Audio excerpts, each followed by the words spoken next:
apa yang disajikan, yang kami duga disajikan oleh Melvin ini, seolah-olah klien kami adalah seorang dokter loh, yang mengesampingkan suatu kesehatan masyarakat, menutup mata loh terkait kesehatan masyarakat ini yang kami minta klarifikasinya. Klien kami sangat mengalami kerugian baik secara material maupun imaterial, karena dia sebagai dokter yang memang profesi ini adalah profesi yang mulia, ya. Seolah-olah dengan beredarnya komunikasi tersebut, klien kami menutup kesehatan masyarakat untuk suatu produk yang memang tidak benar gitu. Itu aja dari saya. Coba penegasan klien abang tuh kalau boleh tahu siapa klien abang? Cuma satu kok klien saya. Iya siapa? Semua orang tahu. So, Ya bisa dibilang begitu. Ya yang pasti kami serius ya meminta klarifikasi dari saudari Melvina ya untuk dapat menjelaskan bagaimana ya ceritanya percakapan yang betul-betul ranahnya privasi itu bisa beredar luas. Dan saya juga ingin menanyakan apakah saudari betul-betul merasa ya atau sudah memberikan sesuatu kepada seseorang sehingga bisa dikategorikan Anda itu saudari sebagai korban dari pemerasa.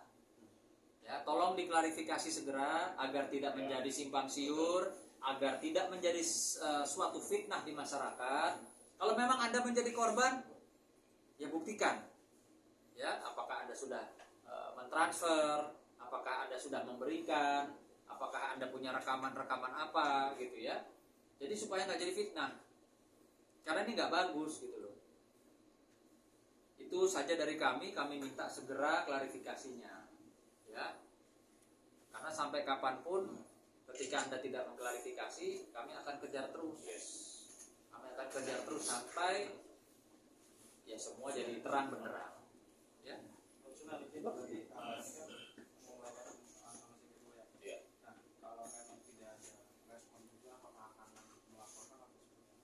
Ya nanti kita lihat ke depannya. Kita lihat ke depan seperti apa. Tapi yang pasti paling tidak kan masyarakat harus tahu. Karena ini sudah percakapan ini chat ya, sudah dilempar ke masyarakat, maka masyarakat juga harus tahu apakah benar-benar ini menjadi korban ya atau apa ini gitu. Atau ada apa ini di balik ini semua? Kok bisa beredar percakapan yang ranahnya privasi? Sama seperti saya sama Bang Nahak nih. Ya, ada percakapan. Terus tiba-tiba muncul di sosial media, muncul di teman-teman wartawan. Itu dari mana asalnya? Apa saya yang sengaja menyebarluaskan? Apa Bang Nahak sengaja menyebarluaskan? Nah, itu perlu diketahui untuk apa juga kepentingannya. Atau mau ingin menggiring opini bahwa seolah-olah oh memang kerjaan klien kita itu ya seperti itu kerjaannya. Kemarin sama dokter apa namanya RG ya. Nah, terus sekarang sama si pengusaha skincare ini Melvina gitu kan seolah-olah. Nah, jadi tolong klarifikasi. Kalau memang Anda dirugikan, Anda diperas, silahkan bawa dokumennya, silahkan Anda mau melakukan upaya hukum apa. Tapi kalau tidak, ya itu juga harus diklarifikasi karena ini menyangkut nasib nama baik seseorang loh. Ya, nggak boleh seperti ini. Gitu. Bang, yang pertama kan tanggal 15 ya Bang ya, 15 Maret. Yang kedua ini apa no? Somasi pertama itu tanggal 13 Maret ya. Oh, 13 Maret. Nah, tapi karena ngirimnya itu ke Palembang, jadi baru diterima tanggal 15 Maret. Yang dimana memang somasi pertama ini kami kasih waktu 5 kali 24 jam sejak diterimanya somasi pertama ini. 5 kali 24 jam. Iya, berarti 15, 16, 17, 18, 19, 20 tidak ada respon. Kami kirim somasi terakhir, somasi kedua ya, itu menjadi somasi terakhir. Kalau memang tidak ada itikat baik juga ya, tentunya kami akan koordinasi juga melakukan upaya hukum baik pidana maupun perdata. Nanti kami akan sampaikan ke klien seperti itu. Oke, kalaupun ada tanggapan dari pihak Davina sendiri ya Bang, Davina sendiri, permintaan Bang terbuka atau seperti apa Bang? Terhadap publik segala macam seperti apa? Ya yang pasti pertama-tama kita semua, bukan cuma kami nih, kita semua masyarakat ingin tahu apa yang sekarang ini beredar, ada percakapan itu benar atau tidak. Atau kan bisa nih sekarang orang bikin-bikin gitu kan, ya kayak seolah-olah iya padahal bukan gitu loh. Itu ya kita pengen tahu. Dan kalau memang itu benar adanya, pertanyaan kami adalah Anda sudah memberikan apa, saudari sudah memberikan apa, kepada siapa, gitu loh, sehingga bisa dikategorikan korban pemerasan atau adanya indikasi pemerasan. Artinya di sini kita juga meminta supaya saudari Melvina ini menyampaikan sesuatu yang benar gitu. Untuk apa ya? Untuk semua klarifikasi. Karena ini sudah dikonsumsi publik. Ya mau nggak mau segala sesuatunya harus melalui publik, melalui media. Kondisi dokter Oki sendiri gimana, Bang? Secara kemarin sama RG, sekarang Kemarin, muncul lagi kayak gini gitu kan. Jadi gini, kondisi dokter Oki saat ini tentunya dia menjalani kegiatannya. Kayak kemarin kan baru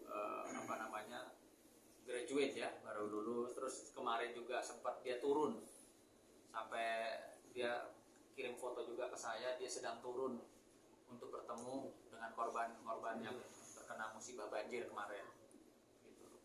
Nah, artinya ya dia berusaha menjalani kesehariannya seperti biasa, namun demikian kan memang ada hal-hal kayak seperti ini yang bisa dikatakan ya harus diklarifikasi gitu. Bang, mohon maaf sekali lagi Bang, mohon izin, di tengah-tengah yang kemarin sama RG, sekarang sama Davina keluar segala macam, belum lagi mohon maaf Bang, ini beredar foto-foto yang tidak pantas lah ya. Ini seperti apa sih Bang, kalau Abang boleh ngobrol gitu, boleh sama Dr. Justru Oki, saya ini melihat ini adanya indikasi penyerangan secara brutal ya, untuk membangun opini, untuk merusak nama baik orang, karena mungkin mereka udah nggak punya jalan lagi nih, nggak punya jalan lagi untuk bagaimana nyikat klien kami secara hukum, udah nggak ada jalan. Akhirnya ranah-ranah yang berkaitan dengan privasi itu semua dikeluarkan. Kan ini juga ranahnya privacy nih, percakapan, komunikasi dikeluarkan. Dengan maksud tujuannya apa? Untuk membangun opini. Kayak seolah-olah bahwa memang Dr. Oki ini ada keterlibatannya sama dengan peristiwa yang sudah saat ini terjadi gitu loh. Atau apa? Makanya tolong dong. Ya. Tolong segera memberikan klarifikasi. Kami pengen sekali, mungkin masyarakat juga pengen tahu seperti apa sih klarifikasi dari saudari Melvina ini gitu. Oh, berarti bisa diduga pembunuhan karakter gitu Bang ya? Atau gimana Bang?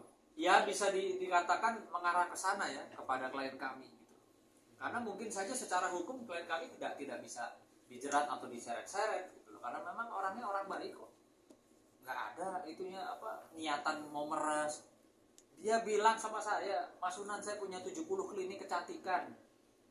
Buat apa saya main-main di hasil-hasil seperti ini gitu. Jadi dia kan nggak tahu apa. Dia hanya diminta. Ya, kayak pelapor yang kemarin tuh kan dia yang cari. Dia yang minta tolong ke dokter klien kami. Dia minta tolong supaya dijembatani. Nah, dijembatani kok sekarang pengacaranya setiap hari ribut, ini harus jadi tersangka, ini harus jadi tersangka, harus ikut ditahan, ini sindikat. Sindikat bagaimana? Ini dokter kok dibilang sindikat? Ini juga dokter, bukan dokter abal-abal gitu loh. Kok dibilang sindikat? Jadi juga saya menghimbau lagi nih kepada kuasa hukum pihak pelapor ya, pihaknya DRG itu. Jangan membangun opini, membuat wah ini sindikat. Jadi tidak cukup dengan hanya Nikita Mirzani dan Mail. Jangan begitu. Jangan memaksa-maksain ini gitu loh, situasi.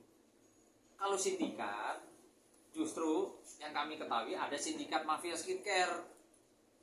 Daripada teriak-teriak, istilahnya dokter baik-baik, punya 70 klinik dibilang mungkin sindikat, harus ikut tersangka. Mendingan sama-sama yuk kita berantas nih mafia skincare. Berani nggak? Gitu loh. Ya kan, lebih penting kepentingan klien atau kepentingan publik masyarakat gitu. Jangan dibalik-balik lah, jangan dipaksakan gitu. Kalau orang memang tidak menerima uang, orang tidak ada niat untuk bekerja sama untuk memeras kliennya, jangan dikait-kaitkan terus gitu loh. Kayak nggak ada kerjaan lain aja sih.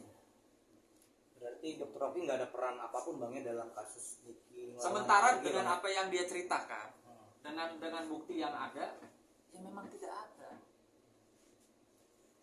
Nah kalau ditanya gini lagi, saya sekarang balik lagi bertanya nih, ya, apa yang ada di pemikiran si pelapor dokter RG ini sehingga mau mengeluarkan duit 4 miliar 4 miliar loh, bukan 4 juta, bukan 40 juta, bukan 400 juta. Padahal kalau cuma sekedar ingin memasukkan NM dengan 400 juta itu sudah bisa. Tapi 4 miliar ini kan duit yang sangat banyak. Ada ketakutan apa ya si pelapor ini sehingga mau mengeluarkan duit sejumlah 4 miliar? Ada ketakutan apa?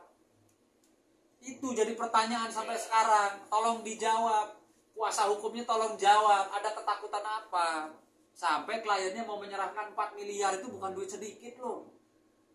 Ada ketakutan apa? Itu. Kalau memang tidak ada yang dikhawatirkan, untuk apa nyari-nyari kontak personnya Nikita Mirzani? Kalau tidak ada apa-apa dengan produknya, untuk apa sampai mengeluarkan 4 miliar? Nggak tahu ya kalau menurut dia 4 miliar itu duit kecil. Kalau menurut kami itu duit yang sangat luar biasa banyak. Artinya ada satu ketakutan apa? Satu lagi bang tentang kabar Oki yang mengenalkan ke Dokter RG itu bener apa nggak sih bang kabar itu bang? Dokter Oki mengenalkan NM ke RG gitu bang? Ya kan sudah dibilang. Jadi Dokter Oki ini memang sepengetahuan saya ya, sepengenalan saya 5 tahun saya kenal beliau orangnya baik. Beliau orangnya nggak senang ribut, ya nggak senang ribut. Beliau itu kadang kalau sini temen, ya kalau dia bisa damaiin dia damaiin. Kalau nggak bisa ya dia nggak mau ikut campur gitu. Nah inilah yang terjadi saat ini. Jadi kalau orang baik mau menjembatani teman sama teman, apalagi perlu digaris bawah ya, yang cari pertama kali untuk pertemuan itu bukan bukan Nikita, tapi DRG yang mencari jalan supaya bisa ketemu dengan Nikita. Gitu ya. Setahu saya nih, saya banyak nih teman premannya. Kalau namanya palak atau pemerasan, itu biasanya yang aktif itu adalah si pelakunya. Mana ada korban menyerahkan diri, minta dipalak, minta diperas gitu kan nggak ada. Ini setahu saya, nggak tahu gimana ya kan? Ya. Jadi memang kalau pemerasan itu kan harusnya kan jelas-jelas yang pelakunya harus aktif. Dan orang kalau mau meras, ya kan contohnya, itu kan tidak mungkin juga kalau orang tidak ada masalah dengan yang bersangkutan. Faktanya kan yang sekarang yang mengaku korban, dia yang mencari, menyerahkan uang kepada yang bersangkutan. Apakah itu dia anggap pemerasan? Saya yakin sekali nanti di pengadilan itu akan dibuktikan. Karena apa? Karena yang mencari yang namanya yang mengaku korban ini yang mencari NM melalui DRO ini. Lalu menyerahkan uang sebanyak itu untuk apa? Kalau tidak ada sesuatu yang melatar belakangi penyerahan duit tersebut. Apakah sukarela? Apakah hibah? Karena pemerasan dan pengancaman itu beda loh, ancaman hukumannya berat. Diancam pakai cara apa? Menurut saya ini perlu dibuktikan. Saya yakin sekali nanti di pengadilan bisa berbalik ini urusan. Kenapa? Karena memang pasal disangkakan menurut kami ini benar-benar sangat merugikan Nikita Mirzani. Yang notabene dia bukan asal muasal dia melakukan pemerasan itu, yang meminta, malah korban yang datang lewat seseorang untuk supaya berkomunikasi dengan kita dan Korban yang mencari pelaku. Iya, jadi korban yang mencari pelaku, lalu dia kembali lagi bernama korban. Saya yakin ini ada dugaan yang namanya jebakan. Pasti ada dugaan. Diduga ya. Karena kami yakin sekali kalau misalnya di kita yang aktif, yang melakukan komunikasi, yang mencari, mungkin beda lagi ceritanya. Tapi apapun itu terjadi, kita harus percayakan bahwa hukum itu harus berproses, dan siapapun itu mau korban mau pelaku, dua-duanya memiliki hak hukum yang sama. Nanti di pengadilan pasti ada pembuktiannya. Siapa yang benar-benar yang merasa dirinya korban atau yang benar di mata hukum. Bang, abang kan bersama tim sudah terlanjur nyemplung di dunia kasus skincare nih bang. Kemarin abang juga datangi Komisi 6 DPR. Nah abang seberapa jauh nih memberantas mafia skincare? Apakah khusus di klien abang ini saja, apa semuanya nih? Karena kan semuanya juga agak berkaitan bang ya. Gimana bang? Saya pertama sampaikan bahwa Komisi 6 sangat merespon karena ini kan sudah gaduh. Banyak sekali public figure yang urusannya sekarang ini masyarakat banyak korban, menjadi korban daripada skincare. Dan itu hadir kemarin itu. Mereka korban itu hadir kok. Bahkan produk itu langsung di-unboxing di depan. Makanya di-unboxing langsung. Produk mana itu sudah dijelaskan dalam doktrin dan dokter-dokter yang berada di situ. Artinya bahwa apabila itu dilakukan yang nantinya merugikan klien kami, jelas dari perspektif Undang-Undang ITE itu sudah jelas diatur dalam pasal 31 Undang-Undang Nomor 19 Tahun 2016 ya. Jadi di sini jelas merekam secara diam-diam atau kegiatan untuk mendengarkan, merekam, membelokkan, mengubah, menghambat dan atau mencatat transmisi informasi elektronik dan atau dokumen elektronik yang tidak bersifat publik, baik menggunakan jaringan kabel komunikasi maupun jaringan nirkabel seperti pancaran elektromagnetis atau radio frekuensi. Jadi terkait masalah itu, pelanggaran atas intersepsi atau penyadapan ini adalah dipidana penjara paling lama 10 tahun dan atau denda paling banyak 800 juta rupiah. Berbeda kalau memang dari pihak kepolisian maupun kejaksaan memang itu dikecualikan. Jadi kalau masyarakat sipil melakukan merekam cara diam-diam itu sudah jelas hukumannya 10 tahun maupun denda 800 juta rupiah dari perspektif Undang-Undang ITE. Artinya